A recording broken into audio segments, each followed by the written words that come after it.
나는 밀리터리 덕후다. 원격 밀리터리 팟캐스트 밀떡을 시작합니다. 청취자 여러분께 경례 밀떡. 바로 안녕하세요, 박찬준입니다. 안녕하세요. 놀러온 남자 정명섭 정작입니다. 예, 안녕하십니까. 월간 플래툰 홍희범입니다. 예, 이렇게 밀떡이 힘차게 네. 정말 힘차게 시작했어요. 그렇죠. 예. 네. 자, 안 힘찬 적이 없었죠. 네, 항상 힘이 넘쳐나야 됩니다. 그렇죠.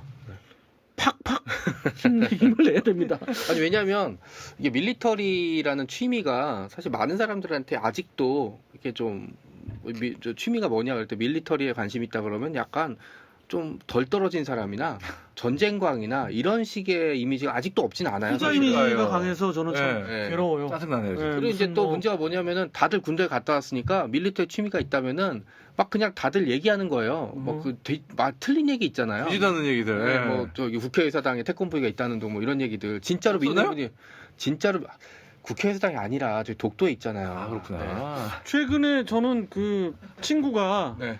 그 밴드의 그 자기 사랑하는 그 아이들과 함께 아, 네, 네. 사진을 찍었는데 네. 그 야 이건 무슨 전차냐? 그러고 저한테 이제 물어봤어요. 근데 그 전차가 아니라 그 상륙 장갑차. 아, 상륙차. 아주 오래전 네, 네. 저그 이오지마 전투에서 그렇죠, 썼던 LVT 건가요? 원. LVT, 네. 아, 진짜 옛날 거? 예, 그걸 가지고 그러셨더네. 얘기를 해서 그거는 사실 전차가 아니고 이만저만 하다고 네, 네. 얘기를 해도 그냥 애들한테는 전차로 얘기할래. 예, 인천 상륙 기념관에 있는 건지, 육사에 있는 건지, 전쟁망 기념관에 있는 건지 애매하네요. 전쟁 기념관에서 본 것 같은데 이렇게 그렇죠. 전쟁기념관에는 있죠. 있는데 예. 지금 몇 군데 있긴 있죠. 그분은 거기서 찍은 건 아닌 것 같고 예.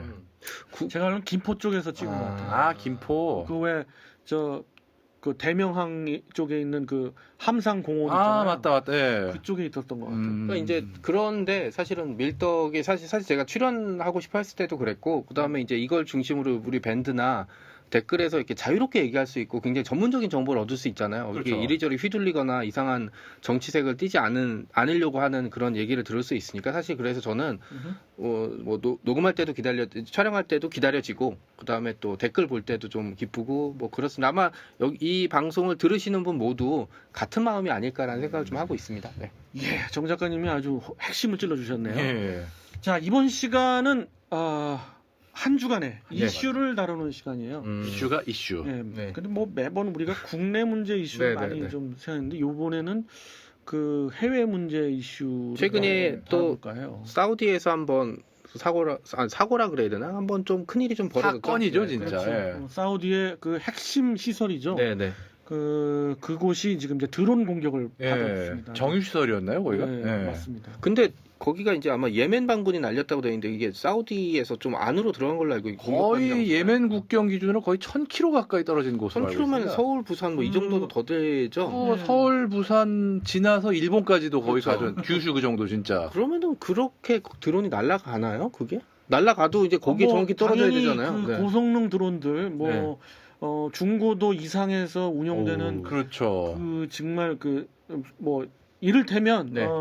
글로벌 허크랄지 뭐 글로벌까지 그렇지 않으면- 하다못해 프레데터 정도? 그렇죠. 프레데터나 그 리퍼 정도의 그 무인기면 1000km 가능한데 가능하죠. 근데 예멘의 후티 반군이었나요? 그렇죠. 후티 후티 방군이죠. 반군이면은 그 정도 무기를 가지고 있을 만한 그 팔질 레벨인가요? 못하죠. 팔질 않죠. 그죠. 다른 자기네들이 나라들은 팔질 않죠. 자체 개발을 했을 것 같지도 않고. 네. 그래서 그 혹시 지금- 사우디가 자기네들이 주가를 올리려고 그냥 입을 터트리고 더 뒤집어 씌운 건 아닐까요?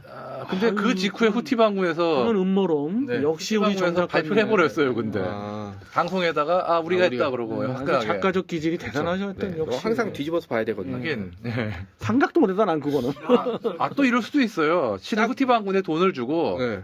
사우디에서 자폭을 시킨 다음에 그렇죠. 후티 방군에서 그냥 발표 성명만 냈다든가. 네, 생색낼 수 있으니까. 근데 그렇죠. 이제 어쨌든 중요한 거는 정유 시설이 이제 공격을 받아서 네. 사람들이 뉴스로는 이제 저도 이제 뭐 유가가 한 $10 이상 올라갈 수 있고 그렇죠. 이 사건으로 장기적으로 보게 되면 $100까지 이제 배럴당 거 올라갈 없다. 수 있는 뭐 그럴 가능성을 배제할 수 없다라는 식으로 얘기가 나왔거든요. 이 드론이 얼마나 비싼지 모르겠지만 이걸로 진짜 제가 얼마나 많은 사람의 주머니를 턴 그러니까요. 참 그런 게 제가 유가 때문에 진짜 그 피해를 많이 본 사람 중에 한 사람인데 그놈의 유가가 이제서 오르네요. 아, 그 당연히 유가는 오를 것 같고 경제적인 어떤 우리 입장에서 봤을 때도 일부 피해가 있을 수도 있죠. 그렇죠. 사우디라는 국가가 엄청난 산유국이잖아요. 산유국인과 반면에 또 석유 생산 그렇죠. 수출국이기 때문에 네, 네. 세계 1위의 수출국이기 때문에 참 이렇게 문제가 좀 되고 있는데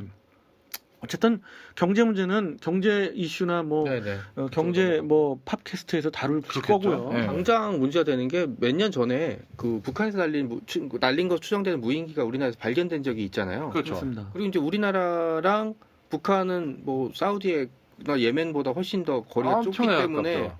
사실 공격을 받을 가능성이 이제 배제할 수 없게 되는 상황에 온 게 된 거예요. 남북한 아무리 길을 재워도 1000km 나오는 데가 그렇죠. 없거든요. 네네. 물론입니다. 그래서 세계적으로 지금 굉장히 이슈가 되고 있는 게 드론의 그 공격 무기화하는 거와 드론을 그럼 어떻게 방어할 거냐는 창과 방패에 이게 문제가 있고 뭐 선진 군사 대국에서는 벌써 그거에 대한 여러 가지 해치 방향이랄지 또는 공격 방향들이 그렇죠. 예. 개념 정립을 떠나서 거의 상용화 수준으로 되고 있는데 그러면은 그 드론이 만약에 적성 국가의 드론이 이제 뭐 특정 시설을 노리고 날아온다면 이게 좀 애매한 게 제가 게임을 좋아하진 않지만 가끔 FPS 게임 보면 이게 드론이 나오면은 굉장히 애매한 거예요. 이게 막 그 3D 방향으로 움직이잖아요. 이게. 그렇죠. 예. 예, 거기다 이제 사람은 그냥 한 방 쏘면은 무력화시킬 수 있는데 얘는 그것도 아니라서 뭐 어떤 방법으로 이렇게 막을 수 있나요? 사실은 드론을 무력화시키는 방법은 뭐 여러 가지만 오히려 드론을 탐지만 한다면 그거에 대한 어떤 파괴나 이런 부분은 그렇죠. 좀 더 쉽습니다. 생각보다 쉽죠. 문제는 탐지가 문제겠네요. 너무 작은 또 저고도로 날아오는 그 드론을 어떻게 탐지할 거냐. 방법이 있어요. 주변 군사시설 위에다 그물을 쳐놓는 거예요. 이렇게 적어도에. 오면 이렇게 다 걸리게. 그건 소설에서나 있는 얘기고. 아니 실은 그런 얘기를 하는 사람들이 없진 않아요. 하다못해 그 시설의 중요한 부분은 그렇죠. 안테나 이런 왜냐면 데만이라도 제2차 세계대전 때도 이렇게 그 방공기구를 이렇게 띄워서 그렇죠. 이제 그 V1 미사일이라든지 전투기가 날아올 때 최소한 기동로라도 제한을 했었거든요. 소형 드론 같은 경우 정말 그런 그물에도 정말 네네. 무력화가 될 수가 있기 때문에 그런 제안을 하는 업체나 사람들이 있긴 있어요, 실제로. 그리고 아마 미 해병대에서 쓰는 테스트한 장비 중에 하나가 이렇게 전 처음에 이제 칼구 스타프 같은 건 줄 알았는데 드론이 날라오면 이렇게 딱 드론네. 쏘면은 네. 그물이 이렇게 그물, 네, 네, 그물 그런 방식도 있고요. 있긴 있죠. 지금 이제 근데 그거는 이제 공격 드론을 막기에는 네. 좀 한계가 있어서 요즘 이제 많이 얘기 나오는 건 이제 그 제밍하는 네, 네. 교란 방법이 제일 제밍하는 건데 그 제밍용 그 총기 모양으로 된 네, 네, 그런 맞습니다. 그 여러 가지 그 시제품들도 많이 많이 나오고 있죠. 있죠. 예. 결국은 그게 말씀하신 대로 탐지를 해야지 뭐 그물을 쏘든 그게 뭐 문제죠. 제밍을 하든 하는데 사실 뭐 밤중에 진짜 불 안 켜고 날라오면 이게 방법이 없거든요. 뭐 유럽의 그 나토에서도 뭐 여러 회사들이 레이더 그러니까 드론을 잡는 레이더를 그렇죠. 개발해내고는 있습니다만 아직도 완벽한 건 없는 것 같고. 뭐 지금 제일 많이 팔리는 게 이스라엘 쪽의 드론돔 이런 그렇습니다. 시스템이 이 네. 시스템 같은 경우는 레이더에 그 제머에 컴퓨터를 다 복합을 해가지고 쉽게 탐지부터 교란까지 다 한 시스템에서 하는 그런 책이긴 한데 문제는 이것도 100% 검증은 안 됐어요. 안 되죠. 솔직히. 네. 그렇죠. 저희 나라도 죄송합니다. 우리나라도 좀 들어왔습니다. 그걸로 네, 알고 있어요. 네, 어디인지 모르지만. LIG 넥스원도 개발을 시작했고 또 하나 시스템 또 옛날 하나텔레콤의 하나 시스템이죠. 그렇죠. 그런가요? 하여튼 그 회사도 역시 그 연구 개발 중에 있습니다. 전 세계적으로도 좀 그 개발 중에 있는 게 이슈가 되고 그 다음에 영국의 게트윅 공항인가요? 거기서도 이렇게 드론이 활주로 근처에 나타나는 바람에 이제 그렇습니다. 난리가 났죠, 정말. 이제 그게 안 됐거든요. 지금 거의 하루를 못 뛰었죠, 말 그대로가. 우리도 뭐 그 주요 국가 주요 시설에도 나타나 가지고 그 뭐 이슈가 됐었잖아요. 그렇죠. 심지어 서울 재작년 서울 에어쇼 때도 아덱스 때도 나왔었어요, 한 대가. 그래가지고 잠깐 행사가 중단될 뻔한 적이 있었어요. 그렇습니다. 그래서 그래서 사람들이 하지 말라고 하면 또 예. 더 하고 싶어 하잖아요. 그러니까요. 드론은 특히 이제 공격용 지금 사우디를 뭐 공격한 걸로 본다면 네. 그 공격한 드론은 분명 1000km 가까이를 날라와서 그렇죠. 네. 타격을 한 거고 10여 대가 이제 동시에 타격을 한 거고 그게 이제 그 정유 시설이기 때문에 그 여파는 일파만파인 그렇죠. 것이고요. 혹자는 이제 그거에 대한 어떤 또 뭐 과연 그럼 이 드론이 뭐냐 예멘 후티 반군은 입장에서 보면 어떤 드론이었느냐 뭐 이런 것도 좀 많은 사람들이 이제 설왕설래를 하고 있는데 드론이 1000km를 날아간다는 것 자체도 조금 이제 얘기했던 대로 그 글로벌 호크라든지 뭐 이 정도 급이 아니면 1000km를 날아가는 것도 좀 애매할 것 같고. 근데 사실 그렇게까지 어려운 건 아니에요. 사실 그건 1000km를 아니에요. 네. 날아갈 수 있는 연료만 확보가 되면 사실 비행 자체가 그렇게 어려운 건 문제는 아닙니다. 거기에서 그 목표물에 어쨌든 떨어져서 폭파가 돼야 되는 거잖아요. 예전에 시리아 내전 때 그 시리아 반군들이 IS 반군들이 이렇게 그 쿼드콥터 있잖아요. 그렇죠. 4개짜리에다가 그 수류탄 같은 걸 달아서 톡 떨어뜨리는 걸 영상을 본 적이 있긴 그렇죠. 하죠. 처음에 이제 이게 나왔을 때 이제 뭐 일부 군사 전문가가 그런 얘기를 했죠. 네네. 뭐 그 쿼드콥터형의 드론 아니냐. 근데 그건 네네. 절대 아니라고 저는 봐요. 그렇죠. 그리고 왜냐하면 사실 그 정도는 못 1000km가 가죠. 못 가는 데다가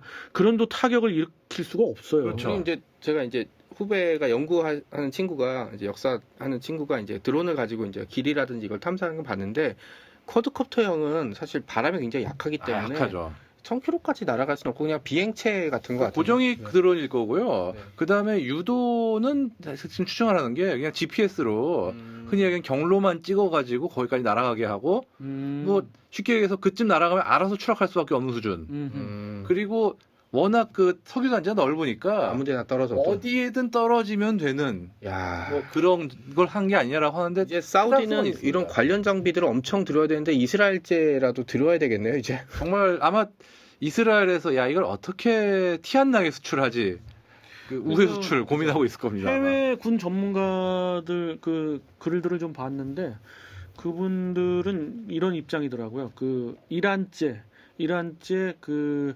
무인기 그 적어도 용의 그 무인기들의 어떤 파생형 아니냐. 거의 확률상 제일 높죠. 네. 후티 반군이 실제 이란의 지원을 받고 있고. 그렇죠. 뭐 같은 시아파. 그렇죠. 예. 그러니까 이제 이란 그냥 뭐 그 국적 표시만 띄고 그냥 쐈을 수도 있는데 근데 그게 만약에 나오게 되면은 어떻게 보면 이게 내전에 개입한 셈이 되는 거잖아요.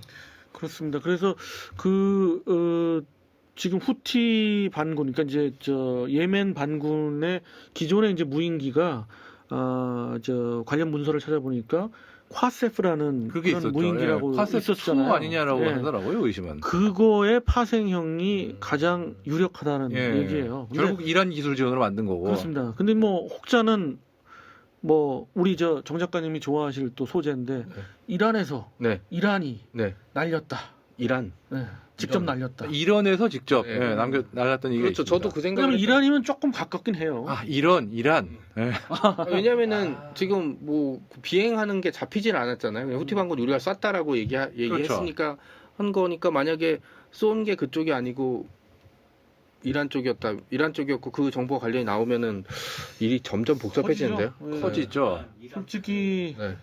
이란과 사우디 순위파와 시아파의 전면전이 실시작일 수도 있는 거예요. 이 사건이. 근데 그리고 제가 보기에 두 나라 다 유가가 올라가면 혜택을 받는 나라들이잖아요. 그렇죠. 어쨌든요. 혜택을 받죠, 어쨌든. 그리고 예전 같은 미국이 나서서 끼어서 박을 텐데 사실 미국도 지금 셰일 석유가 있기 때문에 유가가 올라가도 자기네들이 이제 아무 그 문제가 없거든요. 큰 문제가 없죠. 네, 그러니까 이제 그렇습니다. 그 또 다른 측면에서 좀 봤는데요. 그 뭐 다른 나라들의 뭐 영향이야 뭐 그렇다 치는데 그럼 우리는 어떠냐? 뭐 경제적인 거야 뭐 다른 채널에서 얘기를 많이 하겠지만 저희가 볼 때는 오히려 이건 그 중동의 어떤 화약과 같은 중동의 어떤 그 전쟁 시발점일 수도 네네. 있는데 우리로서는 방산 장비를 파는 그 방산 시장에서는 네. 조금 호재가 아닌가. 우리가 조심스럽게. 그러면은 관련해서 팔 수 있는 장비가 뭐가 있을까? 근데 우리나라도 뭐 드론 관련 이런 기술들이 이제 막 그렇습니다. 시작이라서 근데 일단 드론은 꼭 아니더라도 방공 장비 일단 쉽게 얘기해서 그쪽 후방에 아무것도 없는 상태이기 때문에 그렇죠. 일단 뭐든 하늘에 대고 쏠 수 있는 거는 급하게 살 거예요. 아. 그러면 하다못해 비호하고 천궁이나 신궁 비오 이라도 복합도 이제 인도에 이제 거의 팔린 것 같으니까. 그렇죠. 네. 막 네. 들이밀면은 어쨌든 팔 수 있지 좋은 거 하나 않을까. 있는데 뻥튀기 어떨까요? 뻥 하고 쏘면은 드론이 놀라서 이렇게. 네. 근데 저는 이제 개인적으로 방공 자산들도 물론 팔리겠지만 방공 자산보다는 지금 그 중동권에서 모 국가 또 제가 알고 있는 모모 국가 A, B, C, D 국가 정도의 국가들이 우리나라의 그 지상 장비에 대해서 관심이 많거든요. 그것이 하긴. 좀 더 빨리 아니 왜냐하면 활성화되지 사실 않을까. 이런 문제를 없애는 가장 좋은 방법은 드론을 막느라고 막 이런 장비를 몇천 대 사서 까는 것보다 빨리 방구는 물리쳐서 그냥 그렇죠. 끝내는 게 제일 낫거든요. 그렇죠. 예. 네, 그러니까 사실은 일이 커진 거는 사우디가 개입했을 때 빨리 끝내겠다는 뜻이었는데 그렇죠. 이게 약간 사우디판 월남전이 되는 것 같은 아니 느낌이에요. 뭐 이미 됐어요 지금. 네. 됐죠. 됐죠. 뭐 우리가 약간 사실은 중동의 일본 같아. 사우디는 좀 그렇게 됐어요. 돈은 많은데 약간 부대는 정예롭지 못하고. 그렇습니다. 네. 그 아랍에미레이트만 하더라도 그렇죠. 우리나라 지금 저 특전사 아크 부대죠. 위주로 한 그렇죠. 아크 부대가 가서 훈련을 해주고 있지 않습니까? 그리고 요르단군도 약간 정예 느낌이 많이 나는데. 요르단. 네. 실제로 요르단군 간부들이 사우디에 가가지고 꽤 오랫동안 뭐 거기서 뭐 교육을 시키거나 아예 실제 일부 부대를 지휘하거나 그런 사례가 꽤 있습니다. 그렇죠. 중동에서 이스라엘을 제외하고는 그 요르단 공군이 그렇죠. F-16을 가장 운용을 잘해요. 제일 잘하죠 진짜. 예. 뭐 아무튼 우리한테 결코 불리한 측면이 있는 것만은 또 아닌 것 같기도 하고. 실제로 작년 그 DX 코리아 전시회 때도 노란색 흑표가 나왔지 않습니까? 그렇죠. 그렇죠. 이게 뭐 멋있으라고 금색 칠한 건 당연히 아니고 그렇죠. 네. 중동 모국에 가서 테스트를 받고 왔다. 그거는 사실 나왔는데? 모국이라고 얘기하기가 뭐한 게 이미 다 까졌죠, 예, 거의. 그 방송에서 나왔기 때문에 얼마나 오만하면 진짜. 그러니까 오만이었습니다 그거는. 너무 오만한 거 아닌지 모르겠어요. 아니 근데 오만해도 좋으니까 탱크만 많이 샀으면 좋겠어요. 네. 근데 그걸로 지금 이제 우리 개량 작업도 좀 하고. 개인적으로 가능성이 있다고 보는 게 막말로 지금 전차를 3.5세대 전차를 양산하는 나라가 사실상 우리나라밖에 없어요. 지금 그렇죠. 레오파드 2도 그러니까 생산하는데 대량 생산을 안 하고 있는 상태고 소량만 주문받으면 하는 상태인데 그나마도 굉장히 비싸고 그렇죠. 너무 비싼 게 문제예요. 그쪽은. 그리고 프랑스도 르클레르도 안 하고 안 하고 영국은 있고. 이제 전체 생산국에서 완전히 떨어져 나간 상태고 자기들은 뭐 챌린저 2의 그 파생 그 개량 버전을 만든다고는 하지만 여러 가지 답보 뭐 상태고. 결국 있는 거 개조하는 거 수준이고 그렇습니다. 미국조차도 지금 신규로 생산을 안 하고 있고 네. 일본제는 내가 혀 깨물고 죽는 한이 있어도 아마 사우디아라비아가 안 살 거라고 자신하고 예. 십식전사 안 사요 절대 심식 예 십식 그래서 예. 뭐 사우디라는 건 아닙니다. 사우디는 아닌데 그 중동의 여러 나라들이 진짜 가망이 있다고 봅니다. 예, 흑표는 우리나라의 흑표랄지 이런 지상 장비, K9도 기갑 있고, 장비에 네. 대해서 K9도 팔릴 것 같네 진짜. K9은 좀 뭐 상당히 이제 세계적으로 알아주니까. 그리고 또 그 KGGB 예. 이것도 추이에 따라서 많이 팔릴 수 있는 게 그렇습니다. 실제로 이 몇 년 전에 정말 거의 현궁 대전차 미사일하고 KGGB는 거의 국군에 배치하려던 거를 급하게 업어갈 정도로 그렇습니다. 급하게 가져갔는데 한국은 뭐 아예 동영상으로도 나오잖아요. 그렇죠. 아주 상당히 높은 평가를 받았죠. 우리나라 이게 뭐 냉정하다고 이제 남의 나라 전쟁 얘기라고 이렇게 쉽게 얘기하냐고 하시는 분 있겠지만 사실 국제 정세에서 옳고 그른 건 없습니다. 없죠. 우리한테 이익이냐 이익이 아니냐만 있는 법이죠. 그렇습니다. 여기서 네. 뭐 옳고 그름을 네, 네, 하는 네. 게 아니라 우리 이제 이슈에 그렇죠. 네. 뭐 사우디 그 석유 저 정유 시설에 네. 그 드론 공격으로 인한 여러 가지 이야기들을 근데 이제 저는 나눠보고 좀 있는 예전에 뭐 중동이 이제 지구의 화약고다 이렇게 얘기했을 때 좀 안 믿었던 게 사실 석유라는 이권을 가지고 강대국들이 들어가 있었기 때문에 어느 정도 억제를 할 거라고 생각을 했었거든요. 실제로 네. 그런 경우 굉장히 많았고 네네. 그런데 지금 이제 미국 같은 경우가 이제 뭐 트럼프가 특별해서 그런 게 아니라 이제 셰일 가스가 이제 생산이 되기 시작하면서부터 중동에 대한 이제 중요도가 떨어지기 시작하거든요. 떨어졌죠, 사실 확실히. 그런 상황에서 이제 통제할 수 있는 권리가 날라고 이란이 이제 패권 국가를 자처하기 시작하면서 이제 문제가 좀 복잡해지기 시작한다는 게 저는 이제 눈에 보이기 시작하고 있어요. 그러니까 이게 이제 이게 미국 트럼프가 또 그 핵협정 이란하고 그거를 그냥 깨버리는 바람에 더 판이 예측이 안 이제 되겠죠. 트럼프라는 친구가 죄송합니다. 트럼프 대통령이 외교를 잘할 거라고 다들 그렇게 얘기를 했는데 반대로 지금 베네수엘라도 지지부진하고 뭐 이란 핵협상을 깼는데 뭐 실제로 이득은 없고 잘못하면 이제 늪으로 들어가기 일보 직전이고 아프가니스탄 이라크도 마무리를 못 짓고 그렇습니다. 네. 진짜 러시아에서 보낸 스파이 아니에요, 뭐, 것 것 같아요. 같아요. 아무래도 해외 이슈기 때문에 이제 국제 정세 네네. 문제까지도 이제 나가 있는데 여기서 조금 줄여보도록 하겠습니다. 이게 드론 공격으로 인해서 네. 결국은 우리 입장에서 봤을 때는 드론 전투단이 우리가 이제 창설을 했잖아요. 네, 네. 개념 정립 단계인데 이제 개념 정립을 넘어서 좀 더 빨리 우리가 실용할 수 있는 단계까지 계속 발전해 나가야 될 것 같고 그 드론을 막을 수 있는 방어 체제, 뻥튀기 기계. 예, 아. 그것도 계속해서 네, 그렇죠. 빨리 그리고 발전시켜야겠다는 이제 이게 생각이 좋은 들어요. 상품이 될 수 있는 가능성이 높아지고 그다음에 그렇습니다. 또 이게 해외에 나가서 네. 이제 판매가 되면은 또 개량이 돼서 우리한테 피드백이 되는 그렇죠. 부분이 있으니까. 네. 이 이슈를 통해서 우리가 말씀드리려던 그런 얘기들을 나누어 본 것 네, 같고요. 네. 결론 부분에 어느 정도 그런 얘기를 드린 것 같습니다. 음, 자, 청취자 여러분, 이번 시간 드론에 대한 네. 사우디 드론 공격에 대한 이슈에 대해서 이것저것 얘기를 나누어 봤습니다. 다음 이 시간에 또 더 멋진 주제, 재미난 주제로 찾아뵙도록 하겠습니다. 자, 청취자 여러분께 경례 밀떡!